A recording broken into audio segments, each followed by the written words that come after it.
Πολλές αντιδράσεις προκάλεσε μέσα και έξω από το ποτάμι το βίντεο του γνωστού σκηνοθέτη Πάνου Κοκκινόπουλου, που παρουσιάζει μια νεαρή ψηφοφόρο η οποία πρόκειται να προσέλθει στην κάλπη για πρώτη φορά.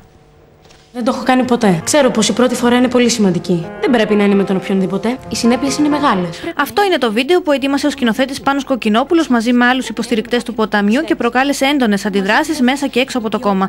Υποψήφιος ευρωβουλευτής του ποταμιού ζήτησε μάλιστα να αποσυρθεί. Ζητώ να αποσυρθεί αμέσως το αισχρό και απαράδεκτο διαφημιστικό με τίτλο Πρώτη φορά, καθώς και το άλλο αχαρακτήριστο που το συνοδεύει. Οι διαφημίσεις αυτές προσβάλλουν κάθε γυναίκα με ένα διαστραμμένο χιούμορ. Και βέβαια υποσκάπτουν και προσβάλλουν κάθε αξία για την οποία υποτίθεται συγκροτήθηκε το ποτάμι. Ωστόσο, οι απόψεις όσων σχολίασαν την ανάρτηση του Περικλή Βαλιάνου ήταν αντικρουόμενες. Τα σπότ είναι πανέξυπνα και αφήστε τον πουριτανισμό στην άκρη. Δεν προσβάλλεται κανένας. Αν έλεγε, ας πούμε, κορίτσια, έχω φτιάξει ένα κόμμα, αλλά δεν το έχω οργανώσει ακόμα. Μήπως θα μπορούσατε να με ψηφίσετε επειδή είμαι ο πιο ευπαρουσίαστος από τους άλλους πολιτικούς αρχηγούς? Ο σκηνοθέτης Πάνος Κοκκινόπουλος, μιλώντας στο Athens Voice, απάντησε στους επικριτές του. Όλα αυτά τα περί σεξισμού είναι μπαρούφες κατά τη γνώμη μου. Μακάρι να ήταν αυτή στην οτροπία σε όλα τα προεκλογικά σποτ. Εγώ το έκανα για να πω στις γυναίκες να πάνε να ψηφίσουν και όχι να ψηφίζουν και αυτές οι άνδρες τους. Μάλλον αστείο. Δεν νομίζω ότι πρέπει να ασχοληθεί κανείς σοβαρά με κάτι τέτοιο. Αυτό. Υπάρχουν πολύ πιο σοβαρά θέματα. Μόνο πονηρά μυαλά υπάρχουν. Ο Θεοδωράκης δεν είπε κάτι. Η πρώτη φορά λοιπόν προκάλεσε αντίδραση ευρωβουλευτών ΣΥΡΙΖΑ αλλά και της ομάδας φεμινισμού. Το τελικό μήνυμα αποτυπώνει όλες τις κυρίαρχες σεξιστικές προειδεάσεις, αναδεικνύοντας το φορέα του σε φορέα πατριαρχίας και σεξισμού.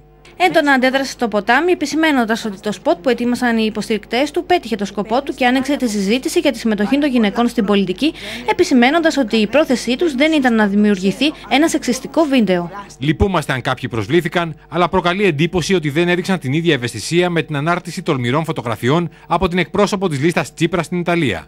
Το ποτάμι μιλά για τις φωτογραφίες που ανάρτησε η εκπρόσωπος της λίστας Τσίπρα στα μέσα κοινωνικής δικτύωσης, που τόνιζε ότι χρησιμοποιεί όλα της τα όπλα για να προωθήσει την υποψηφιότητα Τσίπρα, γεγονός που δεν είχε αφήσει ασχολίαστο ο Αλέξης Τσίπρας.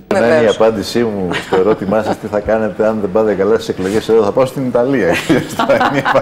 Δεν έχει καταλάβει τις γυναίκες και θεωρώ ότι οι Ελληνίδες είναι πολύ περισσότερα, πολύ σημαντικότερες, πολύ πιο ψαγμένες και πολύ πιο συναισθηματικές από αυτές τις πιο επιφανειακές που προσπαθούν να παρουσιάσουν.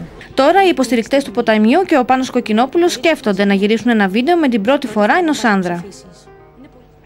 Το μνημονιακός αντιμνημονιακός είναι πασέ. Τώρα είμαστε σεξιστής, μη σεξιστής. Νομίζω ότι έχει δίκιο το ποτάμι να λέει ότι το σποτ πέτυχε το σκοπό του καταρχήν.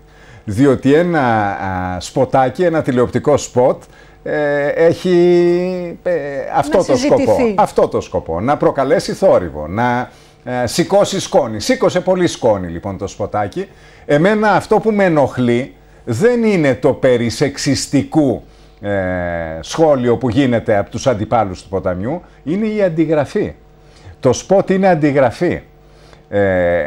Αντίστοιχα σποτ, ανάλογα σποτ έχουν υπάρξει και στις Ηνωμένες Πολιτείες της Αμερικής και στη Ρωσία στον προεκλογικό αγώνα. Εγώ θα προτιμούσα να δω από το ποτάμι πρωτοτυπία, και επειδή ο Σταύρος Θεοδωράκης έχει συνδέσει το όνομά του με την τηλεόραση και έχει στο επιτελείο του ανθρώπους όπως ο Κοκκινόπουλος, που τον θεωρώ έναν εξαιρετικό σκηνοθέτη, από αυτό το δίδυμο θα περίμενα όχι να αντιγράψουν ένα αμερικάνικο ή ένα ρώσικο σποτ, αλλά να δημιουργήσουν κάτι δικό τους, κάτι καινούριο, κάτι ενδιαφέρον.